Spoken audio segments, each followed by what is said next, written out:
Top quality और consistent performance के लिए सिर्फ सिल्वर पंप नाम याद रखना।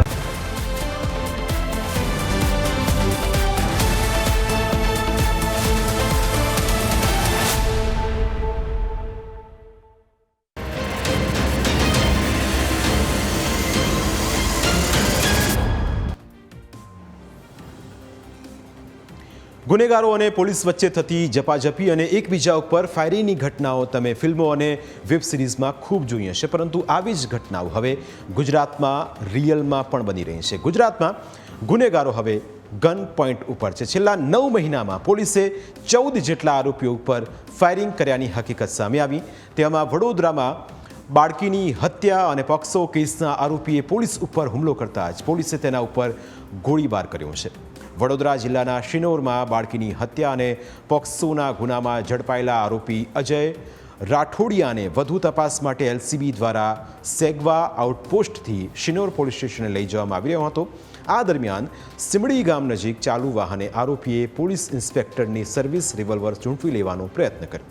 આ દરમિયાન ઝપાઝપી થતાં આરોપીએ 2 રાઉન્ડ ફાયરિંગ કર્યું, જેમાં પ્રથમ રાઉન્ડમાં કરેલા ફાયરિંગની ગોળી ડ્રાઈવરના બાજુમાંથી પસાર થઈ અને બીજી વાર તેમના જમણા પગમાંથી ગોળી આરપાર નીકળી ગઈ। ઘટના બાદ આરોપીને મોટા ફૂફડિયા સામૂહિક આરોગ્ય કેન્દ્ર ખાતે ખસેડવામાં આવ્યો, જ્યાં તેની સારવાર ચાલી રહી છે। ઘટનાના પગલે સામૂહિક આરોગ્ય કેન્દ્રને પોલીસ છાવણીમાં ફેરવી દેવામાં આવ્યું અને કોઈ પણ બહારના વ્યક્તિ અંદર પ્રવેશ નહીં કરે તેવી સ્પષ્ટ સૂચના આપવામાં આવી। ઉલ્લેખનીય છે કે આરોપીએ એક મહિલાને પોતાની પ્રેમ જાળમાં ફસાવી, પરંતુ પ્રેમ પ્રકરણ બાદ મહિલાએ તેની સાથે બોલવાનું બંધ કરતા જ આરોપીએ નિર્દોષ બાળકીનું અપહરણ કરીને તેની નિર્મમ હત્યા કરી નાખી। આવા ગંભીર ગુનાનો આ આરોપી પોલીસના સકંજામાંથી ભાગવાની કોશિશ કરી રહ્યો હતો, પરંતુ તેની આ કોશિશ પર પોલીસે પાણી ફેરવી દીધું। મહત્વનું છે કે આ પહેલાં પણ ગુજરાત પોલીસ સ્વ બચાવમાં રીઢા ગુનેગારો ઉપર ફાયરિંગ કરી ચૂકી છે। વર્તમાન કેસની વાત કરીએ તો સપ્ટેમ્બર મહિના સુધીના કિસ્સાઓ ઉપર પણ નજર કરીએ તો વધુ આપને સમજાશે કે પોલીસે કયા કયા આરોપીઓ પર ફાયરિંગ કર્યું હતું। તારીખ 23 જૂન 2026ના રોજ હત્યા કેસના આરોપી અજય રાઠોડિયા પર વડોદરા સિમડી ગ્રામ નજીક ફાયરિંગ કરવામાં આવ્યું।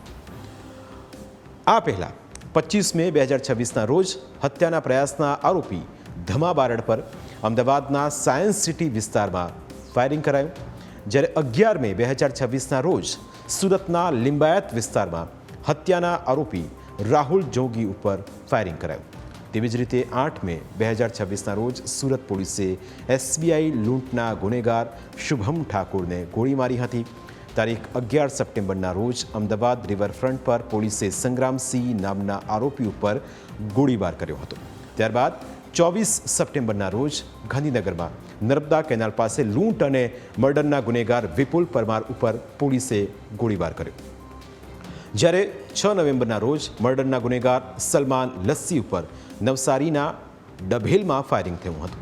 તેના 5 દિવસ બાદ 11 નવેમ્બરના રોજ નવસારીના બિલીમોરામાં યશસિંહ નામના આરોપી ઉપર પોલીસે ગોળીબાર કર્યો હતો અને આ ગોળીબાર સ્વ બચાવમાં હતો। 8 ડિસેમ્બરના રોજ પોલીસે અમદાવાદમાં દુષ્કર્મના આરોપી મોઇનુદ્દીન ઉપર ગોળીબાર કર્યો અને આ ગોળીબાર પણ સ્વ બચાવમાં હતો। 10 ડિસેમ્બરના રોજ પોલીસે રાજકોટના આટકોટમાં રામસિંહ નામના ગુનેગારને ગન પોઈન્ટ પર રાખ્યો હતો, કારણ કે ગુનેગારે પોલીસ પર પ્રહાર કરવાનો પ્રયત્ન કર્યો।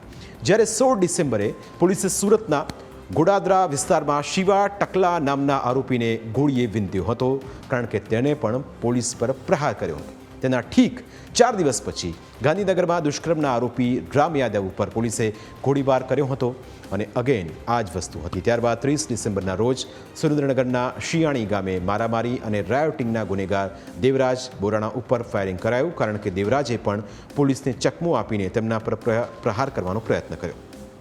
30 ડિસેમ્બરના રોજ બીજું ફાયરિંગ દાહોદમાં અશોક બિશ્નોઈ નામના ગુનેગાર ઉપર કરાયું હતું। મહત્વનું છે કે ગુજરાતમાં ઘણા ગુનેગારો પોલીસને ખુલ્લેઆમ પડકાર ફેંકતા હોય છે। આવા ગુનેગારોને પણ પોલીસે કાયદાનો પાઠ ભણાવીને તેમને સીધા દૂર કરવાનું કામ કરતી હોય છે અને જ્યાં જરૂર પડે ત્યાં ગુનેગારોને ગન પોઈન્ટ ઉપર લેવામાં પોલીસ વાર નથી લગાડતી। એટલે જ ગુનેગારો માપમાં રહે તે જ તેમના માટે હિતાવહ છે।